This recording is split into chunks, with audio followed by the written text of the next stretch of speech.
थे heredity and evolution, उसमें मैंने आपको हेरिडिटी का पार्ट आपको पढ़ा दिया। देखिए आपका ये कर्टेल सिलेबस है, इसमें बहुत सारा सिलेबस आपका काट दिया गया है। इस चैप्टर में आपको थोड़ा सा आपका बचा हुआ है, वो है कॉन्सेप्ट ऑफ इवोल्यूशन, जिसे हम अपने नेक्स्ट सेशन में लेंगे। तो उससे पहले मैं आपके क्वेश्चंस करा दूं जो भी आपके हेरिडिटी से संबंधित क्वेश्चन है। मैं यहाँ पर आपकी प्रीवियस ईयर कराऊंगा। कौन से क्वेश्चन हम लोग करेंगे? हम लोग करेंगे previous year question, previous year question. देखिए किसी भी एग्ज़ाम में आप चाहे कंपटीशन लेवल का हो या फिर आपके एकेडमिक का हो, कोई भी एग्ज़ाम हो, अगर आप प्रीवियस ईयर क्वेश्चन को नहीं सॉल्व करके जाते हैं तो आपके लिए वो जो है घाटे का सौदा हो सकता है। तो हमें जो है प्रीवियस ईयर क्वेश्चन जो है सॉल्व करना ही करना है। तो हम सीक्वल वाइज जो है अपने एक एक क्वेश्चन ले रहे हैं। यहाँ पर देखिए आपके पूरे प्रीवियस ईयर क्वेश्चन मेरे पास हैं, जिसमें हमारा पहला क्वेश्चन है डीएनए इज फाउंड इन। पहला क्वेश्चन हमारा क्या है? पहला क्वेश्चन हमारा है DNA is found in. DNA is found in, ये हमारा क्वेश्चन है। अब इसके ऑप्शंस क्या क्या हैं? इसके ऑप्शंस हमारे, पहला ऑप्शन हमारा क्या है? इसका ऑप्शन हमारा साइटोप्लाज्म, इसका ऑप्शन है हमारा साइटोप्लाज्म। दूसरा इसका ऑप्शन है हमारा माइटोकॉन्ड्रिया, दूसरा इसका ऑप्शन है हमारा माइटोकॉन्ड्रिया। तीसरा ऑप्शन है हमारा यहाँ पर न्यूक्लियोप्लाज्म, न्यूक्लियोप्लाज्म। और चौथा इसका ऑप्शन है हमारा न्यूक्लियस, चौथा हमारा इसका ऑप्शन है न्यूक्लियस। अब देखिए हमसे क्वेश्चन क्या पूछा जा रहा है कि DNA is found in, DNA हमारा कहाँ पर होता है, डीएनए हमारा कहाँ पर मिलता है? तो इसका आपका आंसर होगा न्यूक्लियस, इसका आपका आंसर होगा न्यूक्लियस। अगर मैं एक सेल बनाता हूँ, अगर मैं ये आपका एक सेल बनाता हूँ, तो यहाँ पर आपका क्या होगा? यहाँ पर आपका होगा, यहाँ पर आपका क्या होगा? यहाँ पर आपका होगा न्यूक्लियस, यहाँ पर आपका न्यूक्लियस होगा, जिसके अंदर आपका डीएनए कुछ इस प्रकार से आपका डीएनए स्टोर होगा। ये कैसा है? ये उलझा हुआ, बिल्कुल एक दूसरे में उलझा हुआ रहता है। तो आपका डीएनए कहाँ पर होगा?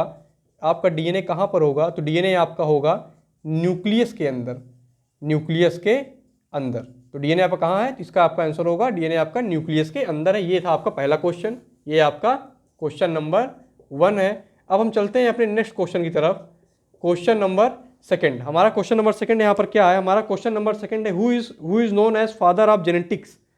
देखिए बहुत ही बार पूछा जाने वाला क्वेश्चन है, 2013 में पूछा गया था। कब, किस ईयर में पूछा गया था? 2013 में।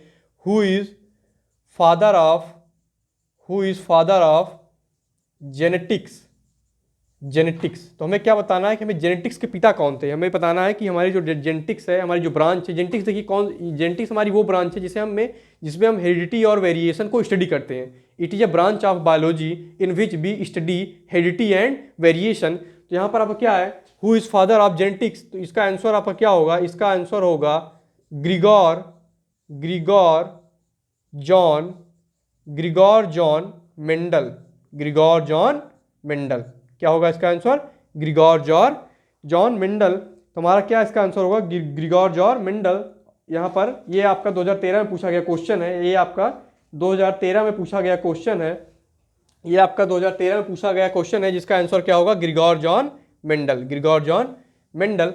अब हम बढ़ते हैं अपने नेक्स्ट क्वेश्चन की तरफ, हम लोग बढ़ रहे हैं अपने नेक्स्ट क्वेश्चन की तरफ। आपका नेक्स्ट क्वेश्चन क्या है? The first generation cross of pure long and short P plant give long P plant, F2 generation will give. देखिए ये आपका क्वेश्चन बेसिकली क्या कह रहा है? ये आपका क्वेश्चन बेसिकली क्या कह रहा है कि ये आप देखिए, ये आपके दोनों क्वेश्चन है। आप यहाँ पर देखिए, पहला क्वेश्चन क्या था? डीएनए इज फाउंड इन, तो आपका होगा आंसर न्यूक्लियस। 2013 में पूछा गया आपका दूसरा क्वेश्चन है who is father of genetics, तो इसका आंसर होगा ग्रिगोर जॉन मेंडल। तो ये आप क्वेश्चन साथ ही साथ नोट करते चलिए, जिससे आपकी नोट्स जो है तैयार होती रहे, बाद में आपको ढूंढना ना पड़े, या कोई भी डाउट आता है तो आप जो वीडियो लेक्चर में जाइए, वहाँ पर आपको एक्सप्लेनेशन किया गया है। तीसरा क्वेश्चन यहाँ पर क्या है? तीसरा क्वेश्चन यहाँ पर आपका क्या है? तीसरा क्वेश्चन है the first generation cross of pure long and short P plant. First generation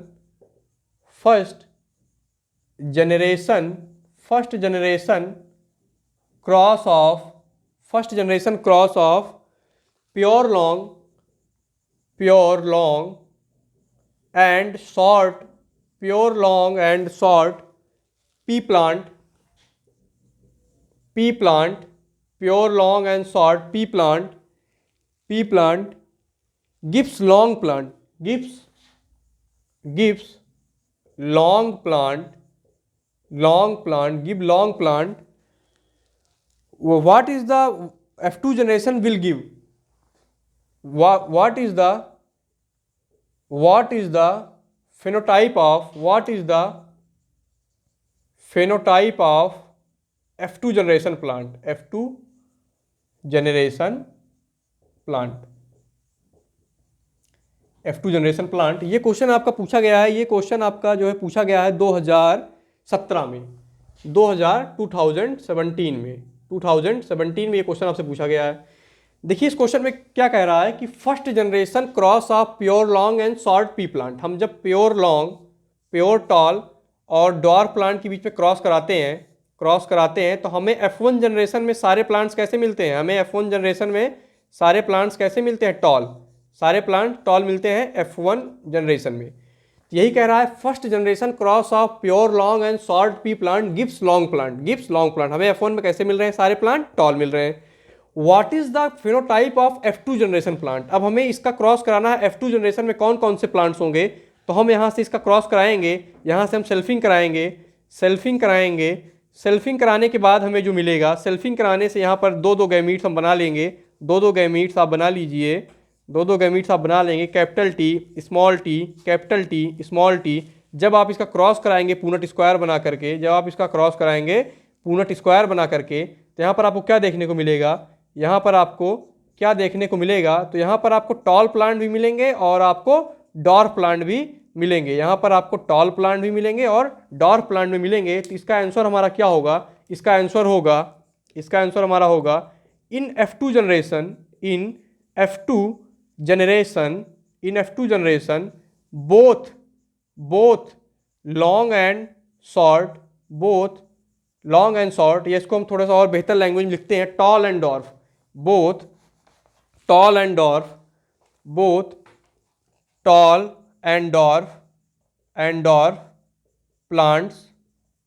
plants in F2 generation both tall and dwarf plants appear.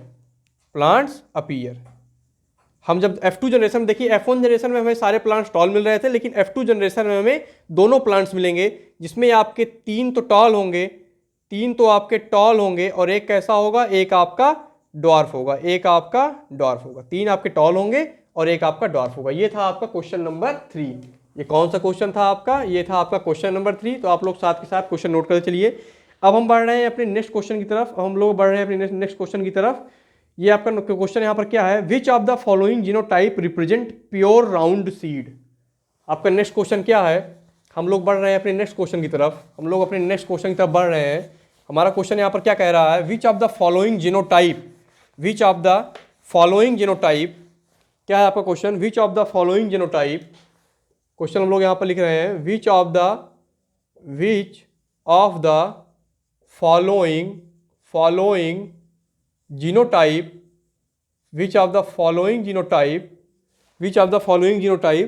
Represent pure round seed,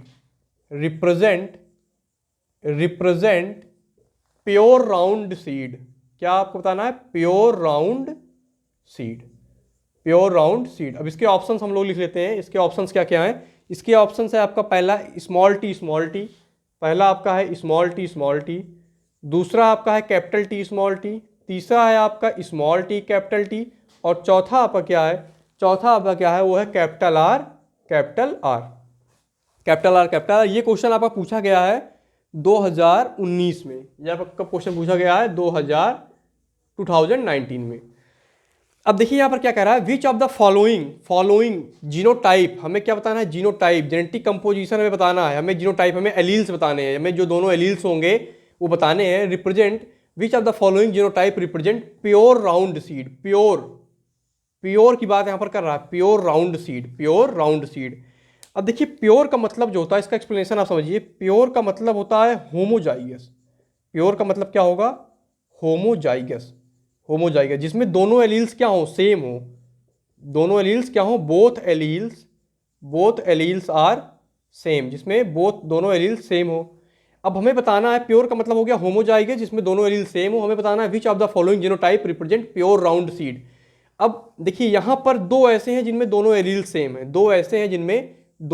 same है, ये दोनों होमोजाइगस हैं, ये दोनों आपके होमोजाइगस हैं। कैसे हैं? ये दोनों आपके होमोजाइगस हैं।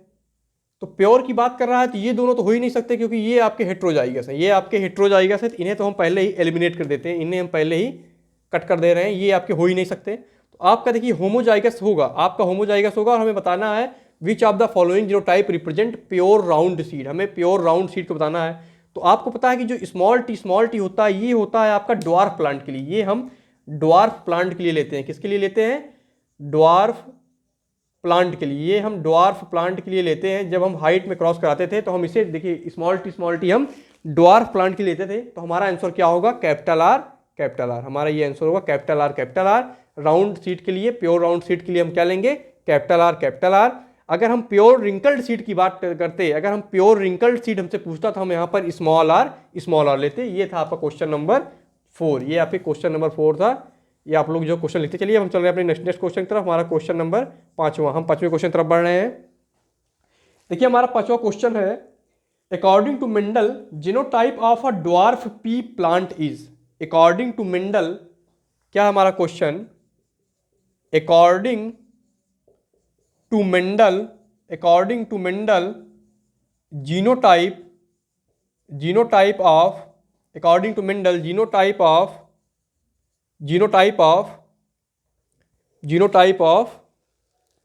dwarf pea plant is, genotype of dwarf pea plant is। हमें जो मेंडल के अनुसार बताना है कि ड्वार्फ पी प्लांट, हमारे जो देखिए छोटा पी प्लांट जो आपका छोटे साइज में होगा, उसका जो है हमें क्या बताना है? जीनोटाइप बताना है, उसका जीनोटाइप बताना है। तो आपको पता है कि जो हमारा ड्वार्फ है, इसे हम डिनोट करते हैं स्मॉल टी से। तो यही आपका आंसर हो जाएगा, कि according to Mendel genotype of dwarf pea plant is. तो आप कहेंगे स्मॉल टी। देखिए मोनोहाइब्रिड क्रॉस में हम यही करते थे ना, टाल प्लांट का क्या था? कैपिटल टी, और ड्वार्फ प्लांट का हम लोग क्या कहते थे? Small T. ये क्वेश्चन आपका आया हुआ है 2016 में। कब आया हुआ है आपका क्वेश्चन? 2016 में। देखिए जो क्वेश्चन आपके प्रीवियस ईयर में पास के आए हुए होते हैं 5-7 सालों के, उनके रिपीट होने की टेंडेंसी बहुत ज़्यादा होती है। इसके बाद हमारा नेक्स्ट क्वेश्चन क्या है? The recessive trait of garden pea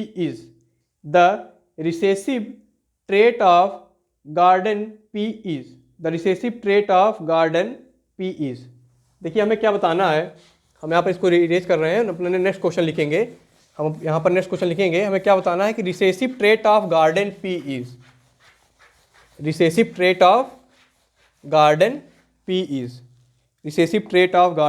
question हमारा क्या है? क्वेश्चन है हमारा recessive trait of garden pea is. Recessive trait of garden pea is आपके ऑप्शंस हैं। मैं यहाँ पर आपके चारों ऑप्शन लिखूंगा। पहला ऑप्शन आपका है लॉन्ग स्टेम।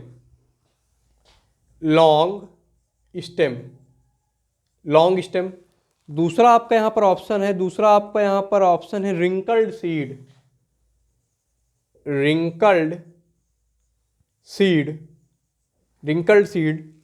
तीसरा आपका ऑप्शन है कलर्ड सीड। और चौथा यहाँ पर आपका ऑप्शन है राउंड सीड। क्या है आपका? Round seed. अब हमें बताना है रिसेसिव ट्रेट। हमें क्या बताना है? रिसेसिव ट्रेट बताना है। अब हम अपने ऑप्शंस को थोड़ा सा ऑप्शन पे गौर करते हैं। पहला है आपका लॉन्ग स्टेम का मतलब है प्लांट टॉल होगा। तो हाइट में आपके 2 ट्रेट थे, लॉन्ग और टॉल और डॉर्फ। तो टॉल आपका कैसा था? डोमिनेंट था। तो ये ऑप्शन हमारा नहीं हो सकता, ये ऑप्शन हमारा नहीं होगा। दूसरा ऑप्शन है हमारा रिंकल्ड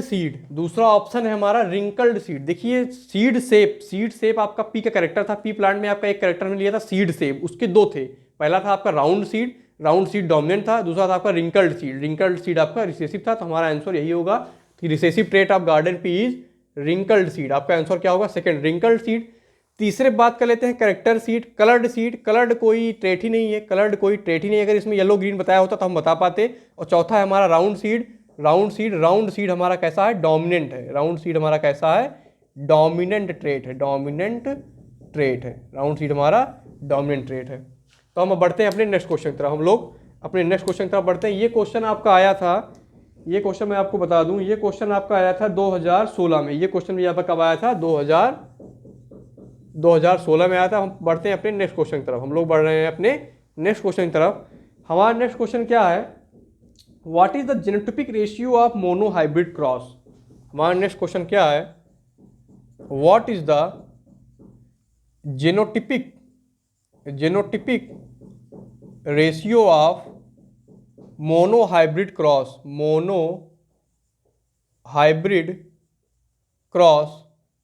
मोनोहाइब्रिड क्रॉस का हमें जेनोटिपिक रेशियो बताना है। मोनोहाइब्रिड क्रॉस का हमें जेनोटिपिक रेशियो बताना है, तो इसका आंसर होगा, जब मैंने आपको मोनोहाइब्रिड क्रॉस पढ़ाया था, तो इसका आंसर होगा आपका 1:2:1, जिसमें ये आपका कैसा था? ये आपका था कैपिटल टी। ये दो प्लांट्स आपको मिले थे, वो आपको मिले थे कैपिटल टी, स्मॉल टी। ये आपको एक प्लांट मिला था स्मॉल टी। इसे हम कहते हैं होमोजाइगस टॉल। क्या कहेंगे? Homozygous tall. इसे हम कहेंगे आपका हेट्रोजाइगस टॉल। क्या कहेंगे? Heterozygous tall. और लास्ट में हम कहेंगे आपका होमोजाइगस ड्वार्फ।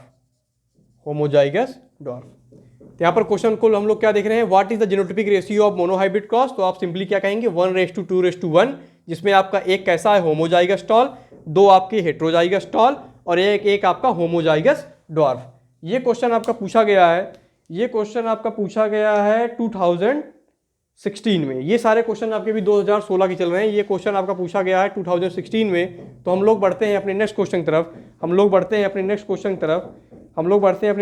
की तरफ, तो हमारा नेक्स्ट क्वेश्चन क्या है? Who use the term gene for first time? पहली बार जीन शब्द किसने यूज किया था?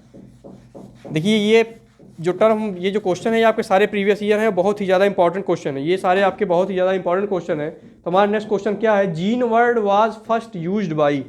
क्वेश्चन आपका क्या है? Gene word was first used by. Gene word was first use by. आपके ऑप्शंस पे हम लोग यहाँ पर लिख लेंगे, फिर उसके ऊपर एक एनालिसिस करेंगे, फिर मैं आपको आंसर बताऊंगा। तो इसके आपके ऑप्शंस क्या क्या हैं? इसके आपके ऑप्शंस हैं खुराना, आपके ऑप्शन है खुराना। दूसरा आपका ऑप्शन है पूनेट। दूसरा आपका ऑप्शन क्या है? दूसरा आपका ऑप्शन क्या है? दूसरा हमारा ऑप्शन है पूनेट। तीसरा आपका ऑप्शन क्या है? तीसरा आपका ऑप्शन है यहां पर जॉनसन। क्या आपका ऑप्शन है? जॉनसन आपका तीसरा ऑप्शन है। और चौथा यहां पर आपका ऑप्शन है वाटसन एंड क्रिक। क्या आपका चौथा ऑप्शन आपका क्या है? Watson and Crick. चौथा आपका ऑप्शन क्या है? चौथा आपका ऑप्शन है वाटसन एंड क्रिक। अब देखिए, gene word was first use by. Khorana की जो आपका कंट्रीब्यूशन है, इनका जो योगदान है, वो जेनेटिक कोड में है। किसमें है? आपका जेनेटिक कोड में है। ये आपका जेनेटिक कोड में है, ये आपके खुराना। तो ये इसका आंसर नहीं होगा। पूनेट का योगदान है पूनेट स्क्वायर में। जो आप क्रॉस करते वक्त आप जो स्क्वायर बनाते हैं, वो दिया था किसने? वो दिया था, वो स्क्वायर किन्होंने? पूनेट ने दिया था। आपका ऑप्शन होगा यहाँ पर जॉनसन ने ये टर्म पहली बार यूज किया था। जीन वर्ड जॉनसन ने पहली बार यूज किया था। आपका आंसर होगा जॉनसन। और चौथा आपका ऑप्शन है वाटसन एंड क्रिक। इन्होंने डबल हेलिक्स ऑफ डीएनए बताया था। क्या बताया था? Double helix of DNA. तो यहाँ पर देखिए, आपका क्वेश्चन एक है, लेकिन आपको चार आंसर मिल सकते हैं। मान लीजिए आपसे पूछा कि पूनेट स्क्वायर की खोज किसने की, तो आप बता दीजिएगा पूनेट ने। आपसे पूछा कि जेनेटिक कोड में किसका कंट्रीब्यूशन है, तो आप कहेंगे खुराना का। डबल हेलिक्स ऑफ डीएनए किसने बताया था, तो आप कहेंगे वाटसन एंड क्रिक। और जीन शब्द को पहली बार यूज किया था आपके जॉनसन ने। तो आपका आंसर होगा थर्ड ऑप्शन, वो होगा आपका जॉनसन। तो हम लोग बढ़ते हैं नेक्स्ट क्वेश्चन तरफ। ये क्वेश्चन भी आपका पूछा गया है 2016 में। ये क्वेश्चन भी आपका पूछा गया है 2016 में। तो हम लोग बढ़ते हैं अपने नेक्स्ट क्वेश्चन की तरफ। हमारा नेक्स्ट क्वेश्चन क्या है, number of chromosome in zygote is. ये क्वेश्चन देखिए, number of chromosome in zygote, number of chromosome in zygote is, number of chromosome in zygote is. अब हम इसके ऑप्शंस देखते हैं, हमारा पहला ऑप्शन क्या है, हमारा पहला ऑप्शन क्या है, 4x, पहला ऑप्शन क्या है 4x। दूसरा ऑप्शन क्या है, दूसरा ऑप्शन हमारा क्या है, दूसरा ऑप्शन है हमारा 3x, दूसरा ऑप्शन है हमारा 3x। तीसरा ऑप्शन है हमारा यहाँ पर 2x, तीसरा ऑप्शन हमारा 2x, और चौथा ऑप्शन है हमारा यहाँ पर, चौथा ऑप्शन हमारा x है। ये क्वेश्चन आपका पूछा गया है 2013 में। तो देखिए यहाँ पर ये जो x है ना, इस x की वैल्यू होती है आपकी 23, x की वैल्यू क्या होती है 23। तो यहाँ पर x की जगह आप 23 मल्टीप्लाई कर लीजिए, x की जगह आप 23 मल्टीप्लाई कर लीजिए, तो यहाँ पर मल्टीप्लाई करने से क्या आएगा, 4 3 जा 12, 4 2 जा 8, 1 9, 92 यहाँ पर आ रहा है। यहाँ पर आपका क्या आ रहा है, 3 3 जा 9, 3 2 जा 6, 69 आपका यहाँ पर आ रहा है, 69 यहाँ पर आ रहा है। यहाँ पर आपका कितना आ रहा है 23 × 2, तो यहाँ पर आ जाएगा आपका 46, और यहाँ पर आ जाएगा आपका 23। तो आपको पता है कि आपके सारे सेल्स में, आपकी बॉडी की सारे सेल्स में 46 क्रोमोजोम्स होते हैं, आपकी सारी सेल्स में 46 क्रोमोजोम्स होते हैं।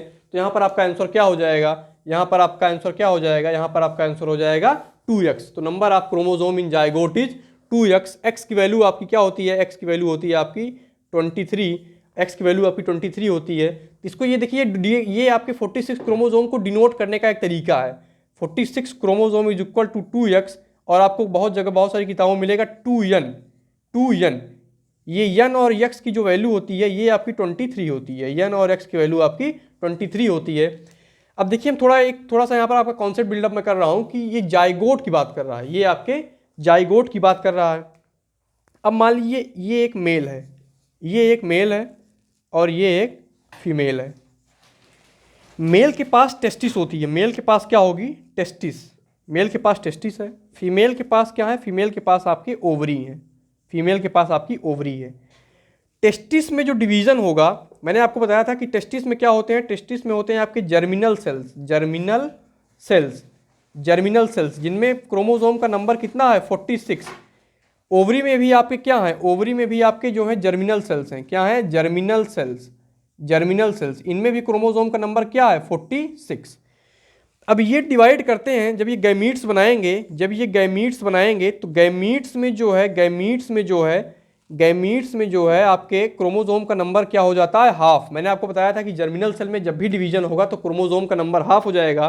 तो यहाँ पर जब ये गैमीट बनाएंगे तो यहाँ पर क्रोमोसोम का नंबर क्या हो जाएगा हाफ, 23। और मेल के केस में गैमीट्स क्या होते हैं, मेल के केस में गैमीट्स आपका स्पर्म है, मेल के केस में गैमीट आपका स्पर्म है, और फीमेल के केस में गैमीट आपका ओवम है, फीमेल के केस में गैमीट आपका ओवम है। अब जब यही स्पर्म आपका ओवम से फ्यूज करेगा, तो 23 + 23 मिलाकर आपको 46 क्रोमोसोम मिलेंगे। कहाँ पर, जाइगोट में आपको कितना मिलेगा 46 क्रोमोसोम आपको कहाँ मिलेगा, तो 46 क्रोमोसोम आपको मिलेगा जाइगोट में। तो इसका आंसर क्या होगा, number of chromosome in zygote is, तो ये हो जाएगा 46। देखिए एक बहुत ही बड़ी लाइन में आपको बोलने जा रहा हूँ कि आपके जीवन की शुरुआत एक सिंगल सेल से होती है। मान लीजिए आपके जो दोनों गैमीट्स हैं, आपके देखिए रिप्रोडक्शन में बेसिकली होता क्या है, सेक्सुअल रिप्रोडक्शन में क्या होता है, फ्यूजन ऑफ गैमीट्स अपने आपस में फ्यूज कर रहे हैं। मेल का गैमीट स्पर्म है, फीमेल का गैमीट ओवम है, दोनों के पास 23 क्रोमोसोम है, दोनों आपस में आके फ्यूज करके जाइगोट बनाए, 46 क्रोमोसोम हो गया। अब जाइगोट जो है आपका वो डिवाइड ऐसे करता है, जाइगोट में इतनी बार डिवीजन होता है कि आपकी पूरी बॉडी बन जाती है, जाइगोट में इतनी बार डिवीजन होगा कि आपकी पूरी बॉडी बन जाएगी। और जाइगोट ऐसा डिवाइड करता है कि उसमें जो है क्रोमोसोम का नंबर हाफ नहीं होता, उसमें क्रोमोसोम का नंबर मेंटेन रहता है। तो इसलिए जब एक जाइगोट के सेल से 2 सेल्स बनेंगे तब भी 46 क्रोमोसोम के नंबर मेंटेन रहेंगे। ऐसे ही पूरी बॉडी बन जाएगी, सब में जो है क्रोमोसोम के नंबर 46 होंगे। केवल आपको यहाँ से इतना याद रखना है कि आपके जो है टेस्टिस और आपके जो है ओवरी की जो अंदर जो जर्मिनल सेल्स हैं वो जब डिवाइड करती हैं तो वहाँ पर क्रोमोसोम का नंबर हाफ होता है। तो ये थी आपकी बातें। ये क्वेश्चन आपका 2013 में आया हुआ है। हम लोग बढ़ते हैं अपने नेक्स्ट क्वेश्चन तरफ। हमारा नेक्स्ट क्वेश्चन क्या है, 6 क्रोमोसोम इन मैन आर। हमारा नेक्स्ट क्वेश्चन यहाँ पर क्या होने वाला है, हमारा नेक्स्ट क्वेश्चन यहाँ पर होने वाला है 6 क्रोमोसोम इन मैन आर। हमारा नेक्स्ट क्वेश्चन यहाँ पर क्या होगा, 6 क्रोमोसोम इन मैन आर। तो हम लोग बढ़ रहे हैं अपने नेक्स्ट क्वेश्चन की तरफ। हमारा नेक्स्ट क्वेश्चन क्या है, हमारा नेक्स्ट क्वेश्चन है 6 chromosome in man are. 6 chromosome in man are. अब हम अपने ऑप्शंस पे चलते हैं। हमारे ऑप्शंस क्या क्या हैं। पहला आपका है XY, पहला आपका ऑप्शन है XY। दूसरा आपका ऑप्शन है यहाँ पर XX। दूसरा ऑप्शन क्या है आपका XX। तीसरा आपका ऑप्शन यहाँ पर क्या है, तीसरा आपका ऑप्शन है Y, तीसरा आपका Y। और चौथा आपका ऑप्शन है X, और ये क्वेश्चन हमारा पूछा गया था 2019 में आपका क्वेश्चन ये पूछा गया था। 2020 में आप प्रमोट हुए हैं क्योंकि कोरोना की वजह से 2020 में बच्चे प्रमोट हो गए थे। तो ये क्वेश्चन आपका 2019 से पूछा गया था। इसमें क्या पूछा है, 6 क्रोमोसोम इन मैन की बात कर रहा है। मैंने आपको बताया था कि आपके अंदर 46 क्रोमोसोम होते हैं। 46 क्रोमोसोम होंगे जो 23 पेयर्स में होंगे, 23 पेयर्स में होंगे, जिसमें मेल के केस में क्या होगा 22, जिसमें मेल के केस में क्या होगा 22 pair plus XY, 22 pair plus XY। यहाँ पर 22 पेयर की जगह हम लिख लेते हैं 44, यहाँ पर हम लोग लिख लेते हैं 22 पेयर की जगह 44 प्लस XY। ये मेल का केस होता है, ये मेल का केस है। वहीं फीमेल का केस क्या होता है, 44 प्लस XX, ये आपका फीमेल का केस होता है। ये जो 44 हैं, ये जो दोनों जगह 44 हैं, ये कैसे हैं, ये है ऑटोसोम, ये कैसे हैं आपके, ये आपके ऑटोसोम है। क्या है आपका, ये आपका ऑटोसोम है। वहीं जो ये XY और XX हैं, ये आपके कैसे हैं, ये आपके हैं सेक्स क्रोमोसोम। क्या है आपके, सेक्स क्रोमोसोम, ये आपके सेक्स क्रोमोसोम है।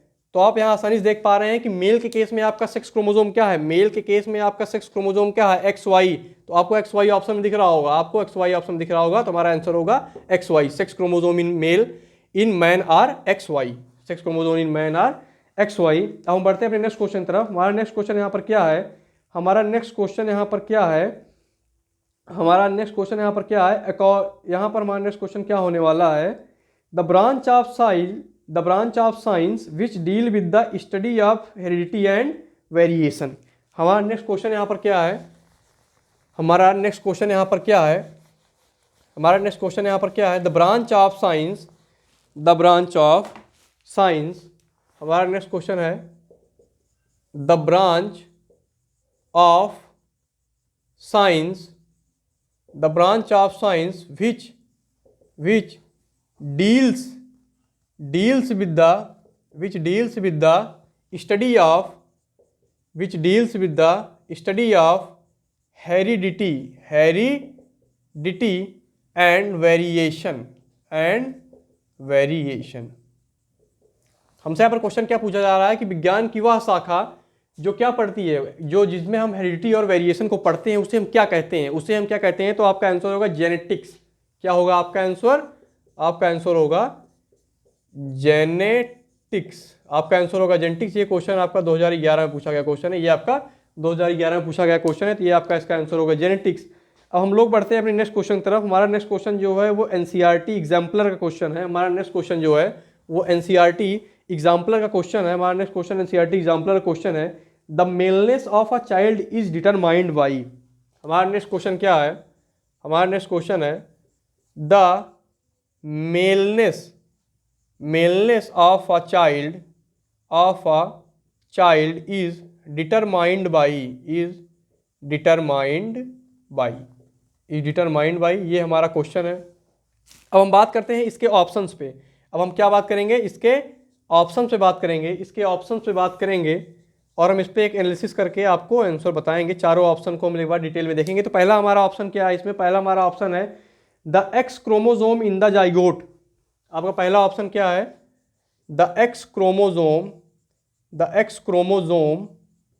इन the zygote, the X chromosome in the zygote, ये हमारा पहला ऑप्शन है।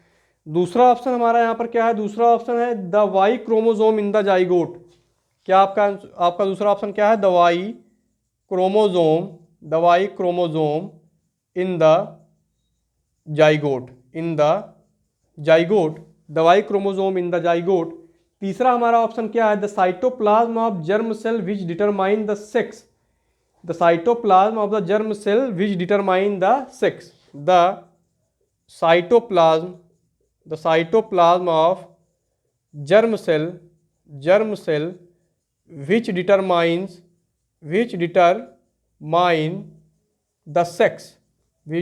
द सेक्स, ये हमारा तीसरा ऑप्शन था। और हमारा चौथा ऑप्शन यहाँ पर क्या है, हमारा चौथा ऑप्शन है sex is determined by chance, sex is determined by chance, sex is determined by chance, sex is determined by chance. अब देखिए हम चारों ऑप्शन पे एक बार डिटेल एनालिसिस कर लेते हैं। पहला क्या है, the X chromosome in the zygote, maleness हमें बताना है। मेलनेस का मतलब है कि वो पुरुष होना चाहिए, क्या बने आगे चल के पुरुष, क्या बने वो जो आपका चाइल्ड है वो आगे चल के पुरुष बने, उसके लिए क्या होना चाहिए, उसके लिए क्या होना चाहिए। तो पहला ऑप्शन हमारा क्या है, the X chromosome in the zygote, the X chromosome in the zygote. आपको पता है कि हमारे जाइगोट में जब 2 एक्स होते हैं तब वो क्या बनता है, वो बनता है हमारा फीमेल। क्रोमोजोम में आपके जब 2 एक्स होंगे तो वो बनता है हमारा फीमेल। तो एक्स यहाँ पर कोई भी रोल प्ले नहीं कर रहा है, तो ये ऑप्शन हमारा नहीं हो सकता, ये हमारा इनकरेक्ट ऑप्शन है। दूसरे वाले ऑप्शन को हम अभी छोड़ देते हैं, हम पहले तीसरे बात करते हैं। The cytoplasm of germ cell which determine sex. आपको पता है कि जर्म सेल का साइटोप्लाज्म जो है वो सेक्स को डिटरमाइन नहीं करता। जर्म सेल के अंदर जब डिवीजन होगा, उसके डिवीजन से जो है जो उसके डिवीजन से गैमीट्स बनेंगे, उनमें जो क्रोमोजोम है वो डिटरमाइन करता है कि सेक्स आपका चाइल्ड मेल होगा क्या फीमेल होगा। तो ये आपका बिल्कुल गलत ऑप्शन है, और आपका चौथा क्या है, sex is determined by chance. तो सेक्स आपका चांस से डिटरमाइन नहीं होता, अपने आप डिटरमाइन नहीं होता, इसके लिए फ्यूजन होना जरूरी है। तो ये भी आपका ऑप्शन बिल्कुल गलत है, ये भी आपका ऑप्शन गलत है। तो आपको पता है यहाँ पर 3 ऑप्शन आपके गलत हैं, तो आपका कौन सा सही वाला ऑप्शन है, आपका ऑप्शन है सेकंड, आपका सेकंड ऑप्शन सही है, the Y chromosome in the zygote. अगर आपको पता है कि आपका मान लीजिए ये जाइगोट है, ये आपका जाइगोट है, इसके अंदर आपके 46 क्रोमोजोम होंगे, इसके अंदर आपके 46 क्रोमोजोम होंगे, जिनमें 44 तो आपके ऑटोसोम होंगे, प्लस एक्स वाई 2 आपके सेक्स क्रोमोजोम होंगे, जिनमें से एक वाई होना जरूरी है, तो वाई क्रोमोजोम डिटरमाइंस